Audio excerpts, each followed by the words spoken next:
Water Authority. First, we're going to entertain Larry to give the Pledge of Allegiance. Please rise. Pledge allegiance to the flag of the United States of America and to the republic for which it stands, one nation, under God, indivisible, with liberty and justice for all. Please remain standing. Dear Heavenly Father, we appreciate your guidance today. We appreciate the opportunity to get together and do what's right for our communities. We ask for your protection and blessing on our sons, daughters, wives, husbands, and all those who support us in our freedoms in the military. In your name we pray, amen. Amen. Roll call, please. Jeff Wright, Present. Joseph Suma, Present. Gil Kervison, previously called, he is going to be excused. Josh Freeman, Larry Green, Present. Richard Hamill, Here. Ted Henry, Here. Mickey Hoffman, here. Steve Lindell, Here. Sheldon Neely. Tom Severchik has called and he is excused. Tracy Tucker, Oh, Tracy it's- has to be excused, she's working on a water issue with the city of Flint. okay. Will be, Paul Zelenko. And Greg Alexander. Here. Present. Can I call everybody? Claude, okay. Do you need to step up? If I may, Mr. Chairman, to make a quorum today, I will need to again sit back in the seat.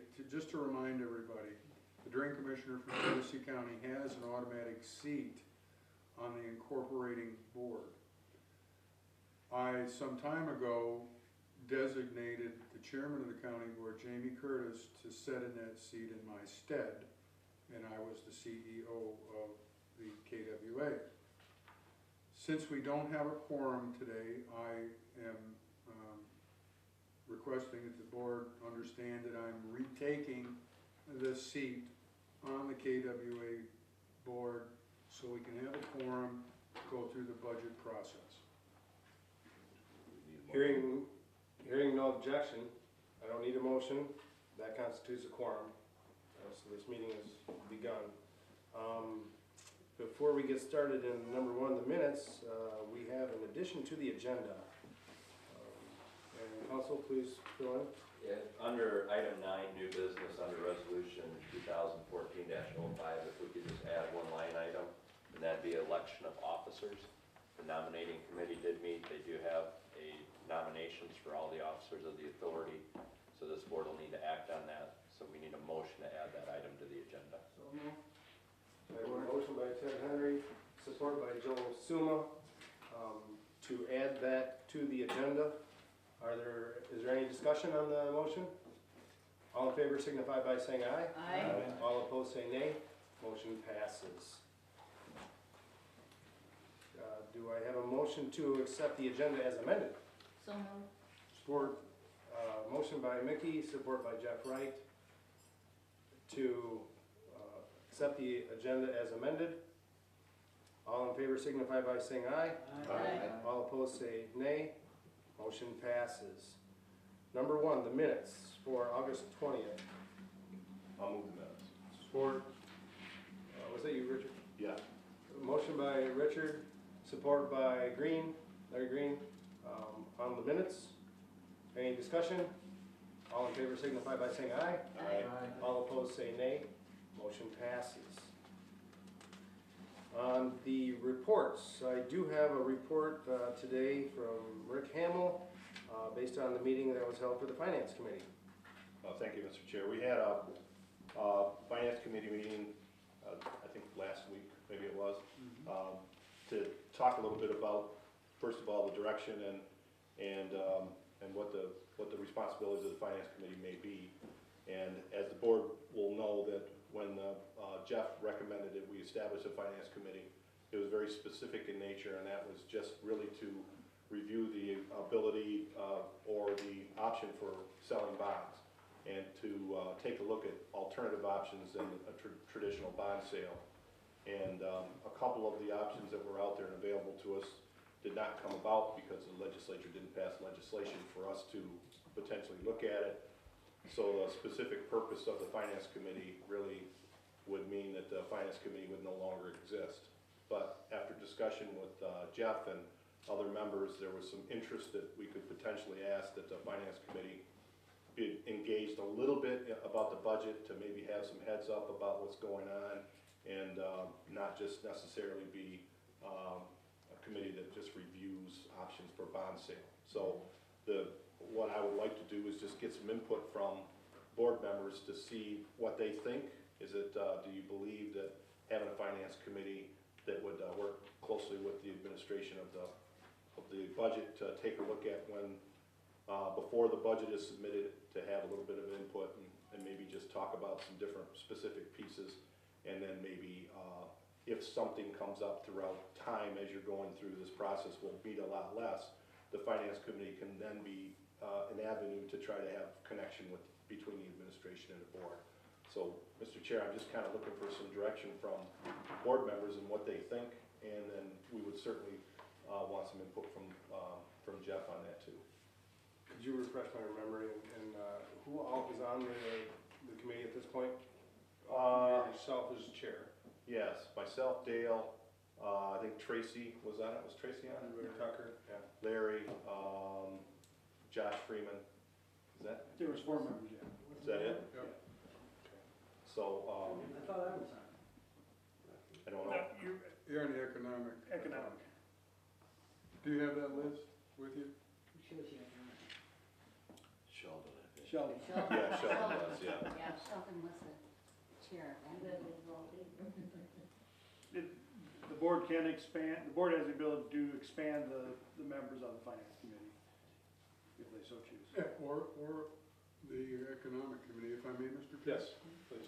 It was a good meeting, and I don't wanna repeat what Rick has said, but it is important to remember that the finance committee was initially set up for the sole purpose of reviewing non-traditional funding options for the money to build the KWA. It has come to the point where the traditional way of selling bonds has been the most effective, based on even our last sale where we got 4.7%, which was excellent, and that the future bond sale would probably be done the same way. The bylaws and/or rules for the KWA also allow for the CEO of the organization to move forward with a budget directly to the full board for approvals. But it was brought up that maybe there should be a review process, and I would go along with that even though it's not required in the bylaws, we should expand, this is my opinion, for the board to consider, discuss, debate, and vote on. But I do believe, as it was brought up by Rick and Dale particularly, that the finance subcommittee should at least meet once before the budget is presented to the full board for review of those budgets, any questions, comments, concerns. So I don't see a problem with that personally, and if the board would like to discuss that or act on that, that's fine. Mr. Chair, just one last comment. Obviously, we're into the budget process now, so it would be basically for the next budget year. So we wouldn't do anything this time, but for next time, there would be an option to meet so many days in front to have some discussion, preliminary discussions. Any further comment? I think it's a great idea. It gives the opportunity for 5 or 6 people to review the budget, look at things at different eye levels, different aspects of it, and get different inputs into it, and assist the director in where they want to end up and make sure the revenues are to do it. I have a quick question. Is there necessarily a sunset on that committee at this point? It's installed, it's in place, that committee exists. That committee exists basically just for the bond portion of it. After that, I think it's So we need to accept a motion to extend that, the lifetime of that committee. Correct, Mr. Chairman. You either need a motion to modify the scope of the committee, but we can prepare, I don't think there's any rush according to what Representative Hamel said.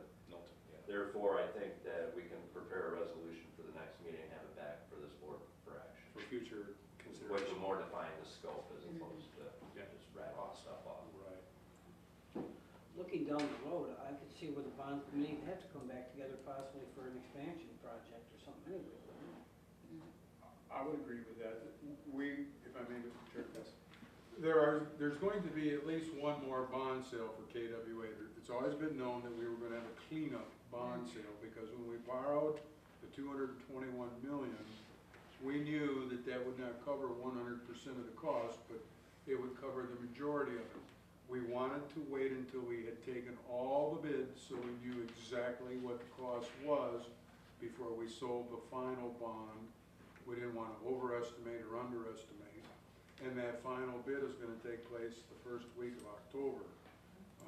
So at that point in time, we'll know what our total costs are, which I believe is gonna be considerably less than what we had previously estimated. Previously, we were looking at a cleanup bond sale of somewhere in the neighborhood of $60 million. It's looking, based on the bids to date, that's gonna be closer to $35 to $40 million. So there will be another sale.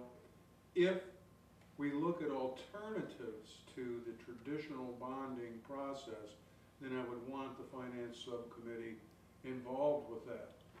There really probably isn't a need for that finance committee to move forward if we're using the traditional bond methods, i.e. Putting it out to the market like we did with the last one. The reason we were truly looking at it last time is because there was a real possibility that the legislature in Lansing was going to allow for what they call life settlements. They were going to create legislation to allow for a new type of financing. And that's why we wanted this committee. Now, those life settlement legislative proposals have since died. They didn't go anyplace. So at this point in time, I don't see any alternatives coming, but it may. And if they do, we would meet again as the finance committee just to deal with that.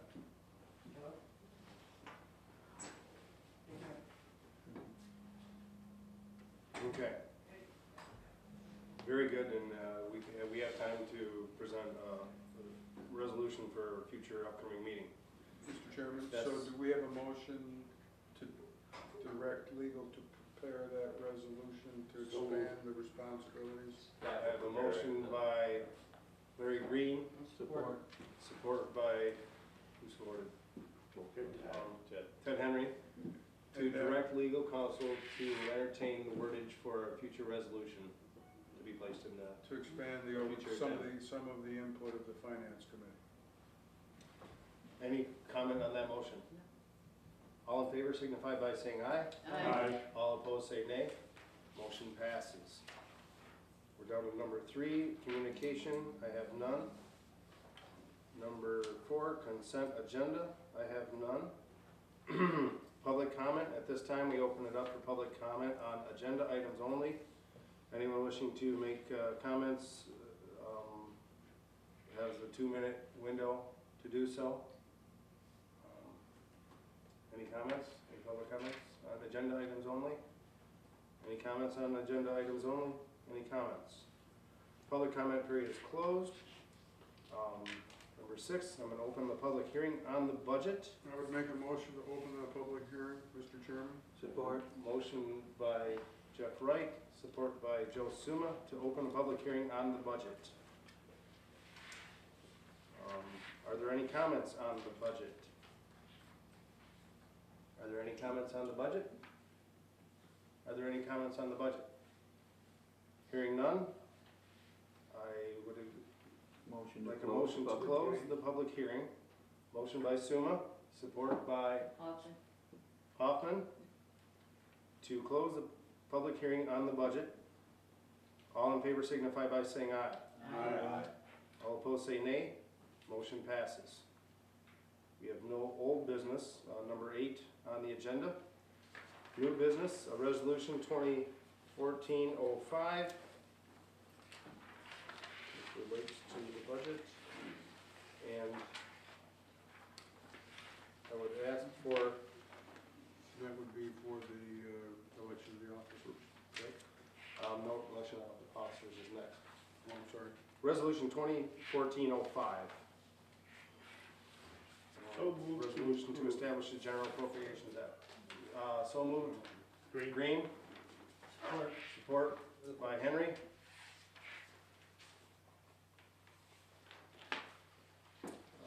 Explanation? Please, John. Yeah, John O'Brien, Deputy CEO. I'll kind of go over the highlights of the budget and answer any questions. It is anticipated our revenues for 2014-15 will be $1.9 million and some change. Our estimated expenditures for the year are $508,000, which would leave us approximately $1.4 million going into the reserves. And the reason for the revenue is each of the customer communities are currently paying 10% of the expected cost for KWA when it becomes operational. So they're paying 10% a year for the units they purchased. And the money that we're using the expenditures for are for our legal services, print and publishing, and administration, permits, supplies, travel, and travel reimbursement. The keys to this budget are section 6. The Carrignandi shall not authorize any millage. So we're making a point, we are not authorizing any millages for this year. Section 9, we're not required to spend it just because you approved it. So that's our standard. Just because you approve it, we don't have to spend it. Section 10, which was touched on, is the chief administrative officer in its function, doing administration, has the authority to move 50% of any one budget amount to another budget account to cover costs. And he can do that without going back to the board. And then the next one is section 14, is the payment of bills. The CEO is authorized to pay the bills and submit a report to the board. Since the board only meets quarterly and we're paying bills every 2 weeks or monthly, that this gives authorization to the CEO to pay the bills. Section 15 is the board authorizing salaries for the positions. There are no salaries, so there is no paid employee of KWA in this budget. And that's kind of the highlights of the budget. Okay, Mr. Chairman? Thank you very much, John. Yes, Jeff? John made the point, I'm gonna reiterate it again, we've said it many times, but it's worth repeating. None of the KWA board members receive any compensation for their work and efforts they put into this board, and I thank them all for that. The CEO, the other members of the board, secretary, treasurer, etc., also receive no pay or fringe benefits for their efforts. I thank them also. One of the things that Mr. Curtison brought up that I think is worth considering is the 50% line item ability. Basically what it says is that the CEO can transfer 50% of any one of those line items to another line item. And what I would recommend at this time is that 50% be reduced to 25%. And my assumption is that a simple resolution and vote by this board could do that for this budget? Mr. Chairman, Yes. the correct procedure on this would be a motion to amend the resolution. Then once you get that approved, then you have to take a well, actually, we can do it 2 different ways. This is simple. Is take a motion to amend the resolution, make sure it's okay with the motion and the support to approve the resolution, take a vote on the motion to amend, and then after that, you can take a motion to approve the amended resolution. Okay. So I have a motion by Mickey to reduce the 50%, to amend the resolution, reducing the 50% voucher adjustment to 25% by the CEO. Support. And support by Henry. With a question. Yes. Throughout the budget cycle, this same process could be used again in the event it needed to be used to amend this resolution, just like any resolution, right? And it's all by simple majority? That is correct. Correct. Okay, any further questions? Would you reference the change that they're doing in section 10 of the resolution, please? Yes, in Yes. section 10, the transfer authority of the CEO shall now have the authority to make transfers among the various activities departments without prior board approval, and the amount to be transferred does not exceed, at this point, it will be 25%. So we can change it to 25, provided everybody votes in favor. All in favor of the amendment to the resolution signify by saying aye. All opposed, say nay. The amendment passes. Now I'll back up to the original motion, which was to pass the resolution, and allow me to pass the amended resolution. Motion, Sorry, motion to pass resolution 2014-05 with the amendment. amended. As As amended. amended. I have a motion by Joe Suma to move the resolution as amended. I have a support by by Jeff Wright. Rick Hamel. Oh, Rick Hamel, I'm sorry. I heard it was that direction, sorry. Any discussion on that motion? All in favor signify by saying aye. All opposed say nay. Motion passes.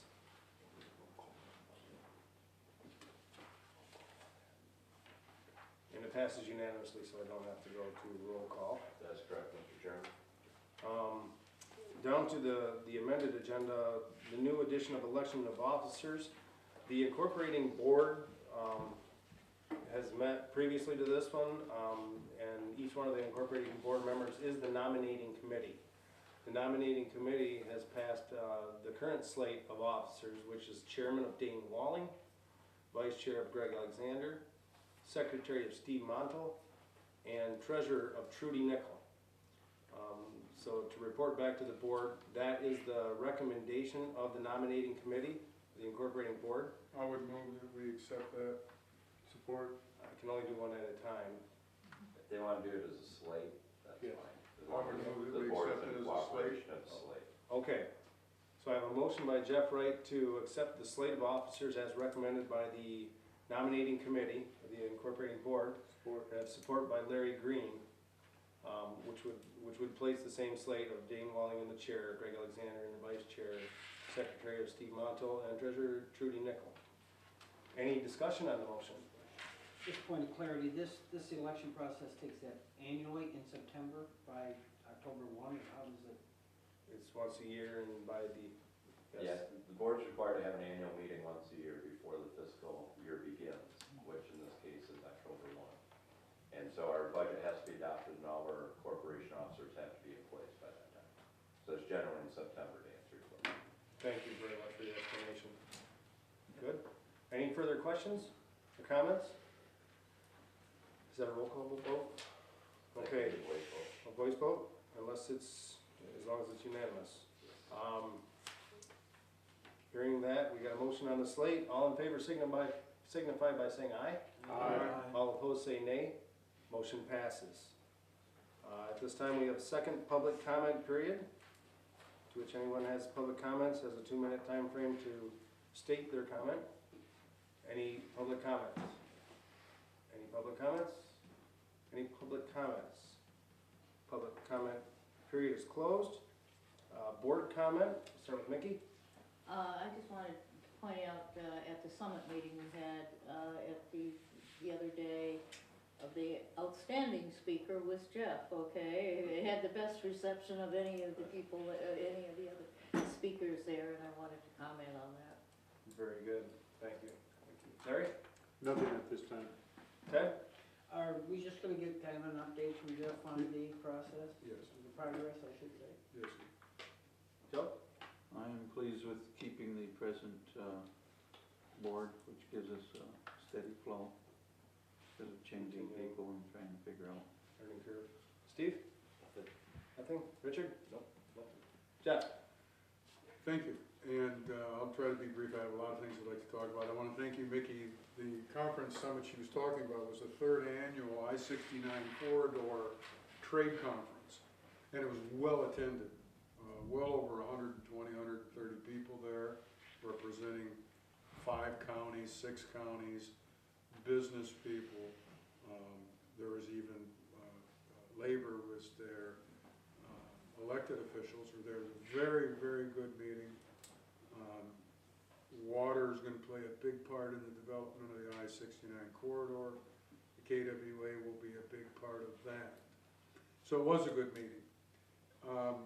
On the project itself, as I said earlier, we've got one more bid to take. It's a pipe bid. The bids to date are well below our engineer's estimate. We're very happy about that. To date, we've had several local contractors that have been awarded these competitive bids. It's important to remember these are all competitive bids. They're sharpening their pencils. The former Erickson Lindstrom, now known as E&L, is the low bidder and has started construction of the intermediate pump station over near Imlay City. They're using 100% local workers. DiAgostini and Sons, who have already completed the tunneling project out underneath the lake and is currently working off of a barge to install the final pieces of the intake, is working on the lake pump station. They are using, again, many, many local firms. The pipe that is currently being installed out near the Holloway Reservoir, that pipe installation is going well. And again, the contractor is another local contractor, Zito Construction, using again 100% local companies. Many of these firms, even their subcontractors, are all local subcontractors, and I cannot say enough what that means for this community, that we're using people from Flint, Genesee County, Lapeer, and Sanilac. I've even heard from some of the restaurants over in Sanilac County on how their business is the best that it's been since they've been opened, because of all the contractors that come in there and eat lunch every day. So it's going very well. We have one bid to take in October. It's the final 66-inch section. We have probably 5 or 6 bidders that will compete for that. That's been another encouraging thing, that all of our bids have had 6 to 7 to 8 bids come in, which in today's world is a very good thing. It makes it very competitive, and we're happy about that. The pipe supplier, American Cast Iron, you don't even have to go to the site. You can see it from 475 now. The top of the building is actually higher than the expressway, and the expressway is 37 feet in the air at that point. Their goal is to have their whole facility up and running by the end of November. They've started placing their equipment inside the structure. They're using all local building trades firms. Goyette's doing work there, Streeter's doing work there. Altogether right now, not including American Cast Iron, KWA alone has 840 people working on this project. The vast majority of them from our region. When we peak, we will have approximately 1,100 people working directly on this project next spring. Then you add in what American's doing. There's probably been another 150 tradespeople working to put that facility up, and they're doing it in a very timely fashion for them. And when they get full shifts going, they could have as many as 150 people working 2 shifts there, and then another 150 people supporting them. So it's all about the jobs as far as we're concerned, and not only are these jobs that'll be with us for a few years, but we truly believe our 2 commodities, raw water and treated water will bring us potentially long-term job initiatives for many different people or companies in the future. It also bears mentioning the fact that the Detroit Emergency Manager, Lansing, Oakland, Macomb, and Wayne County have come to an understanding, they've not come to an official agreement, of starting their own regional water authority, ironically under the same public act that we did, Public Act 233. Some of the things that they've put out there as far as information goes is that Oakland County will get a vote, Macomb County will get a vote, Wayne County will get a vote, Detroit will get 2 votes, and Lansing will get 1 vote. That's the general structure they're talking about right now. They are also talking about guaranteeing to their suburban customers that they will try not to raise rates more than 4% annually for 10 years. And that would be nice for the suburban customers, but even at that, based on where we're at today, if we were part of that rate structure, within that 10-year period, our current annual bill would go from $25 million to $39 million in the next 10 years. It's just 4% annually for the next 10 years. That's if we got the 4%. Unfortunately, under the distance and elevation, we'd be looking at more like 7 to 8% because they're not going to change the distance and elevation part of their formula. The other thing that doesn't get a lot of discussion is Detroit is going to lease the water and sewer system outside of the city limits to the suburban customers. The suburban customers will operate it, but they will not own it. They will lease it, and the current agreement is that that lease agreement will be $50 million annually for 40 years, which adds up to $2 billion. If you take what we our portion of cost that we would be attributed to that if we were still on the system, we're talking about $400 million ourselves of what we would have, excuse me, $200 million of what we'd have to pay of that $2 billion if we were still part of the system. So we all know we've done the right thing, even with the regionalization potential of the Detroit system, the way it's structured, it would have not helped Flint, Genesee County, Lapeer, Sanilac in the future. Our rates would have continued to be the highest. So all in all, we're very pleased with the speed of the construction. Of course, weather always has a factor in these things. We still have a goal of having the whole KWA project completed by June of 2016, weather permitting. And as of right now, that time frame, I believe, can still be met. And all of the projects that are under construction are under or well within the projected budget or bid amount. So we'll keep working. We want to bring this in on time. We want to bring it in on budget. And with the help of the great staff that we have and the help of this body, I believe we certainly can do that. And if there's any questions from the board, I'd be glad to try to answer them. Step statement. I think when you measure the jobs, Jeff, there's still a lot of jobs that are 1 day or 4 hours, or such as a ready-mix driver, or gravel train driver, pump truck driver, that don't even get counted in that formula.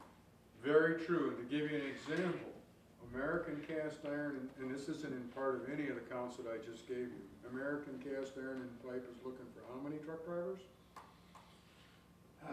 They're gonna need nearly 40 at the peak a day. A day. Making 4 trips.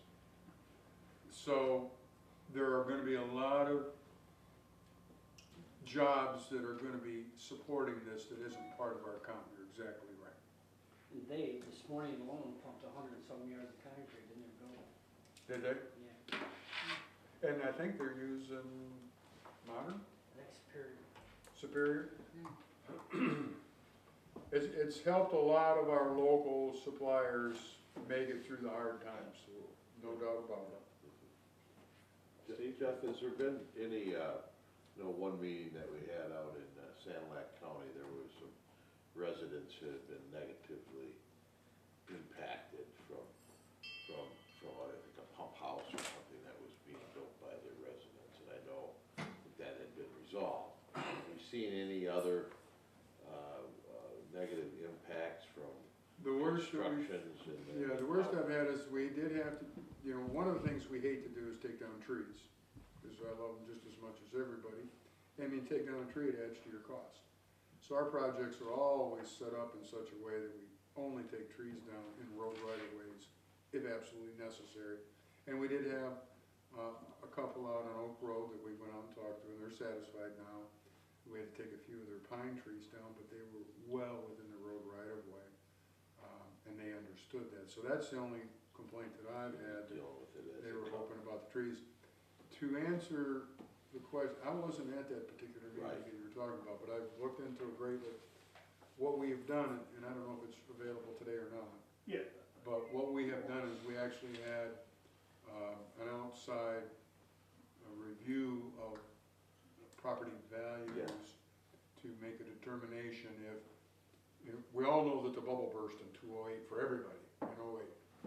And what we have found is that there isn't an adverse impact on these utilities for those properties, that any loss in value for all of us is still trying to regain what we lost in 2008. There will be a document available to that effect from Elson Real Estate. yeah, we did it internally, and our results were that there was no negative impact, but we felt it was important enough that we hired a professional appraiser to go in and look at property values around facilities that we have built. So that will be coming at the next meeting. Were We'll the, get that out before the end of the were meeting. the homeowners satisfied? Well, they haven't seen it yet. There's really only one that has that issue. There are two other property owners that have been vacillating back and forth on whether they want us to buy their house or not. Yeah, I believe the one that was at the meeting, that particular family, I might be wrong, the issue was, the pump house was literally right next to their. Well, actually, it's the their water house treatment was, plant. and- And just for clarification, even though this body has the right to talk and make suggestions on anything that they want, I've always said that. But that water treatment plant actually isn't part of the KWA or the Carignan Water Project. That water treatment plant, Was from that It's- township. that's solely a county project. Oh, I see. It doesn't, but that being said, it was brought to this body, and this body has the right to ask for certain things, and we're moving forward with that. It's a water treatment plant on what was a farm. The farm actually used to be a swine farm at one point in time. We've bought the property. We will show ultimately that we're a very good neighbor and a very quiet neighbor. The most noise you're gonna hear from this facility is water running out of our reservoir into the facility, and maybe our 6 or 7 employees driving in the morning and leaving in the afternoon. Now, since it was a swine farm, it got zoned to be a residential subdivision, which would have meant 50, 60 homes, 100 cars, etc. So in our opinion, not only are we gonna be a quieter neighbor than a subdivision would be, or a livestock operation would be less dusty, less odor, less everything. We're also bringing many improvements to the area. Everybody out there right now is on propane tanks. We plan on bringing natural gas into the area, which will make it less expensive for the property owners. We plan on paving some dirt roads in the area. We plan on making some other improvements that in a general sense are going to, in our opinion, and independent analysis will show that it'll actually improve the value of the properties, because now natural gas is available, paved roads, plus we're planning on putting fire suppression hydrants along this route, so every homeowner's insurance can be reduced, because now they have a water supply for fire suppression. And we have the two commodities. If there's anything that ever goes wrong with the groundwater in the area, there's a readily available water source for them. So I am familiar with what you're talking about. We are, at the next meeting, going to have that report available. Yeah, I was concerned because if there was no impact study done, then is there something lying in the weeds that we don't know about? And we're not funding for in our budget as well, is there any contingency Well, if I understand correctly, that'll be a Genesee County project. and- That's correct. It won't be part of any of the budget or cost of Another- KWA at all. It'll be solely owned, operated, and financed by Genesee County, not by the Carrick-Nandi or the KWA. Thank you. Can I put a Thanks little for bit on that. Sure. The only problem that, as the KWA, we're running the line through there, and if we do have, local residents PO'd about the project, to try and get this settled between your county and them property owners, so that the community calms down there. Well, you know, there is, I'll be frank about it, there's an individual out there that's going around telling people that we're gonna have armed patrol security guards 24/7. That same individual is telling people that we're gonna have an 8-story tall building out there. So, I plan on not only having an informational meeting with the folks out there outside of the township hall, but I've also gotta go to the township hall twice for different approvals, where we'll put a lot of these extended rumors to rest. You know, I don't know why these things, and it's not just that it happens here, it happens anytime you build a facility anyplace. The rumors run rampant. So that's why I've decided, I've also personally met with several of the property owners individually. It really comes down to one or two that seem to, The one on the corner, they're stuck there, and if you do build right near them. well, we've talked to them at great length and offered to, we could use that property in that facility. We've offered to buy it, it's up to them at this point in time, if they want to or not. But we are gonna have an informal, informational meeting on a Sunday afternoon and invite all of the people that surround the facility to ask whatever questions they Yeah, have. that's good. And then we're gonna have Keep two the official lines. meetings. All you can really do is keep the lines of communication Absolutely. open with them. And I've always offered, if Make sure that anybody we're ever being- wants me to come out and talk to them personally, and I do. And make sure we're sensitive to their concerns, and like Joe says, you know, you have the opportunity to be somewhat of a liaison between the Yes, sir. property owner and the county or township or wherever the thing would be. Yes. Awesome, thank you very much. I reserved the final board comment for myself. I want to express on behalf of Mayor Walling, myself, Steve Model, and Trudy, I appreciate your continued support as officers on this board. I also do realize that this project has a great effect on the region, and the attention from Lansing has been pretty key on our prosperity initiatives. I think this is we're kind of the child of Michigan, and I think this is bringing in some necessary infrastructure along the I-69 corridor that could really make us and this area sparkle in the future. So it's a great thing, even to the point where I have to give an interview to Upjohn Institute on Friday. So they're looking at it, and they're going to promote to the whole state of all the great things that are happening over here in Flint in the I-69 corridor. Good. So I appreciate your continued support, and at this point, I'll declare the meeting adjourned at 2:54. Inside an hour. I had to cut him off. I like meetings. Kevin, have you got a memory stick of that president? I've seen you too. We gave last time. Oh, yeah.